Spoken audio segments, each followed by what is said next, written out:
Halo Sobat Denok Ayu semua, terima kasih karena masih setia menunggu video-video terbaru dari Denok Ayu Novel. Jangan pernah lupa ya untuk selalu subscribe, like, and comment, agar Denok semakin semangat upload videonya. Menantu terbaik bab 795. Hei kau! Yuan He melirik punggung Sui Dongwei, mengingat bahwa Sui Dongwei telah mengatakan sesuatu yang mirip dengannya di rumah sakit umum daerah militer.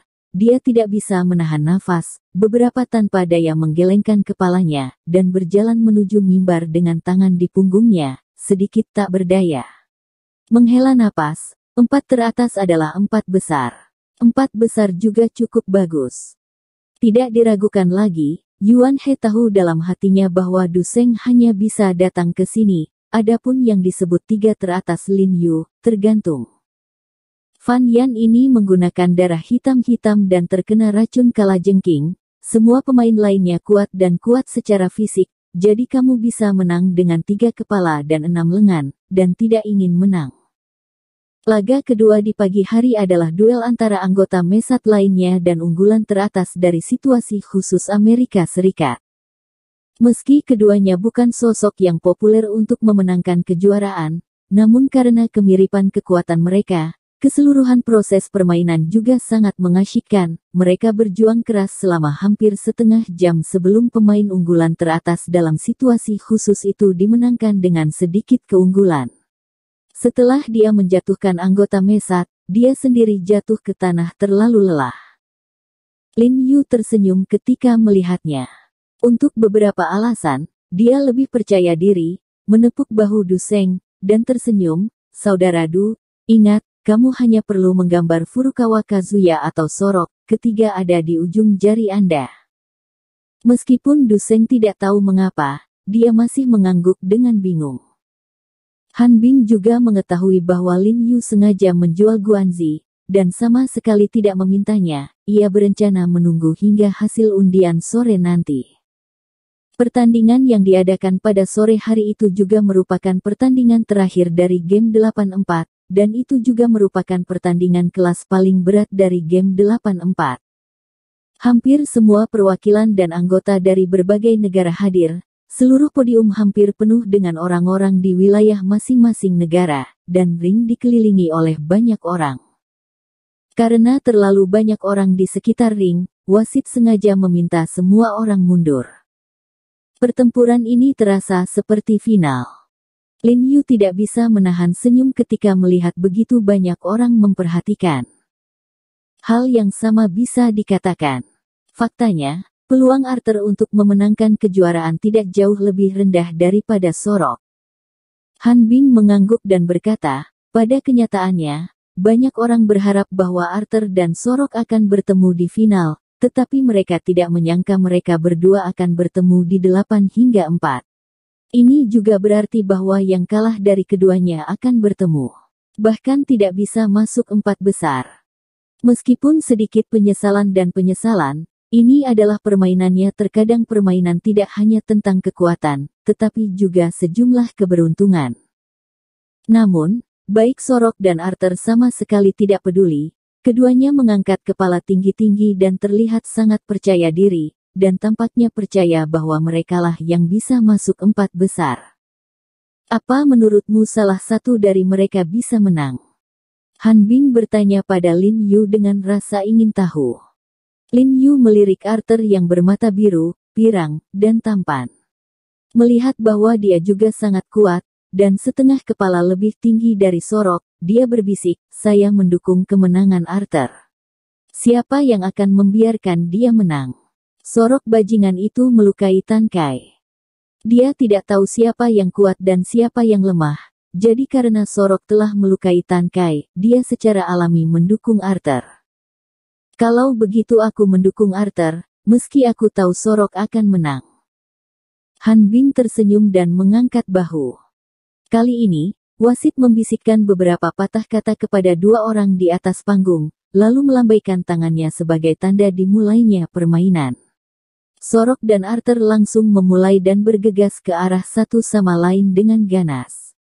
Keduanya berat. Langkah kaki itu membuat dering, dong-dong, dari cincin itu, Seperti dua asteroid yang menyuruh untuk bepergian, dan mereka membuat suara teredam. Kalian berdua datang dan pergi, gerakannya sangat keras, sangat cepat, dan kokoh. Lengan dan lengannya jauh lebih fleksibel daripada orang biasa, karena kekuatannya serupa, jadi pemandangannya sangat mencemaskan untuk sementara waktu.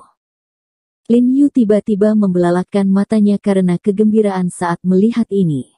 Dalam kesannya, dia adalah pertama kalinya dia melihat level Master Sparring ini, dan itu adalah pertempuran hidup dan mati.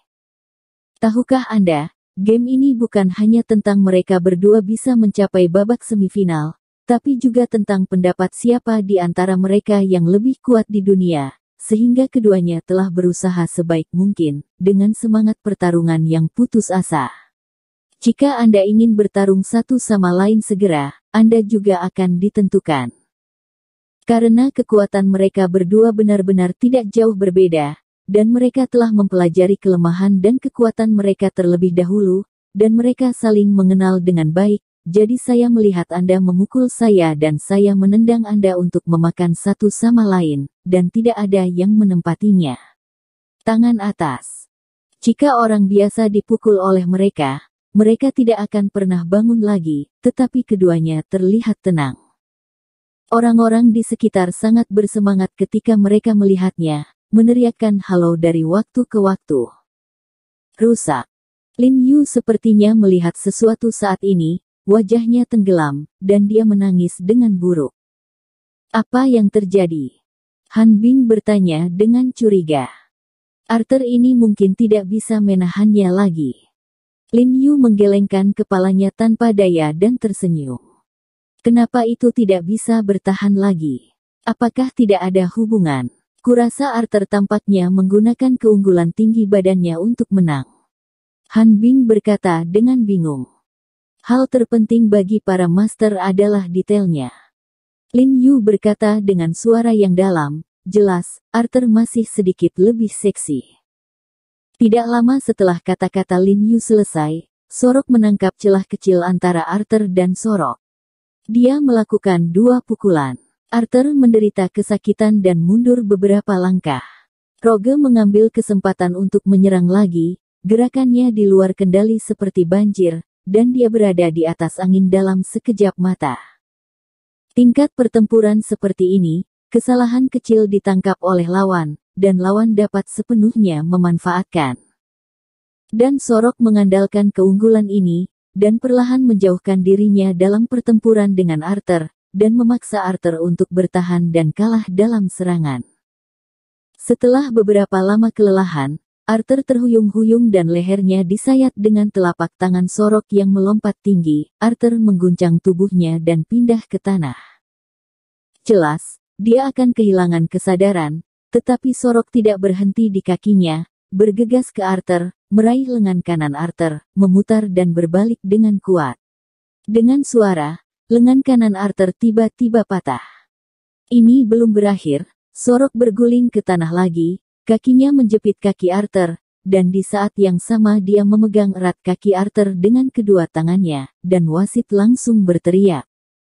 Tapi Sorok masih tidak berhenti sedikit pun, memutar tangannya dengan keras, dan sekali lagi, mengklik tiba-tiba menghapuskan kaki kiri Arthur. Wasit bergegas ke atas ring, berteriak beberapa kali pada Sorok, dan kemudian berbalik untuk memeriksa Arthur. Penonton berseru, tapi kemudian mereka bersorak untuk Sorok. Sorok mengangkat tangannya tinggi-tinggi, menerima sorak-sorai penonton, tetapi wajahnya tetap seperti air, seolah-olah dia mengharapkan dia akan menang. Du Seng dan Han Bing tidak bisa menahan nafas. Mereka tidak menyangka Sorok akan memulai dengan begitu kejam. Jelas kemenangan telah ditetapkan, tetapi Arthur harus dihapuskan. Lin Yu menyipitkan matanya dan tidak berkata apa-apa. Dengan berakhirnya permainan ini, maka babak semifinal telah terlahir sepenuhnya, diikuti dengan upacara pengundian babak semifinal. Sebagai pemain tuan rumah, Du Seng memimpin untuk menarik lawannya. Du Seng jelas sedikit gugup. Setelah naik ke panggung, dia tidak tahu apa yang dia katakan. Kemudian dia merogoh kotak lotere, lalu mengeluarkan bola, membukanya dengan hati-hati, dan melihat angka 42 tertulis di atasnya. Furukawa Kazuya. Duseng tampak sangat gembira ketika melihatnya, dan melambaikan catatan itu dengan penuh semangat kepada Lin Yu. Dia sangat bersemangat. Meskipun dia tidak tahu betapa bersemangatnya dia menggambar pemain yang begitu kuat, dia hanya merasa bahwa dia telah menyelesaikan tugas yang diberikan oleh Lin Yu. Furukawa Kazuya, Tokugawa, Fukuyama, dan penonton lainnya pada awalnya tertawa saat melihat lawan mereka adalah Duseng. Tetapi setelah melihat ekspresi Duseng, mereka benar-benar tercengang. Sial, anak ini terlalu merajalela, sepertinya dia sama sekali tidak menatap mataku. Furukawa Kazuo berkata dalam bahasa Jepang kepada Tokugawa dan Fukuyama, menyapu Duseng dengan dingin dan berkata, saya tidak menganggap serius bahwa kedua senior itu berkata bahwa orang Huaxia sombong. Saya tidak berharap orang Huaxia menjadi lebih sombong daripada yang Anda katakan. Anda tahu, ekspresi gembira Duseng adalah penghinaan baginya, sepertinya dia tidak menganggapnya serius. Orang Huaxia memang sombong, tapi terlalu sombong.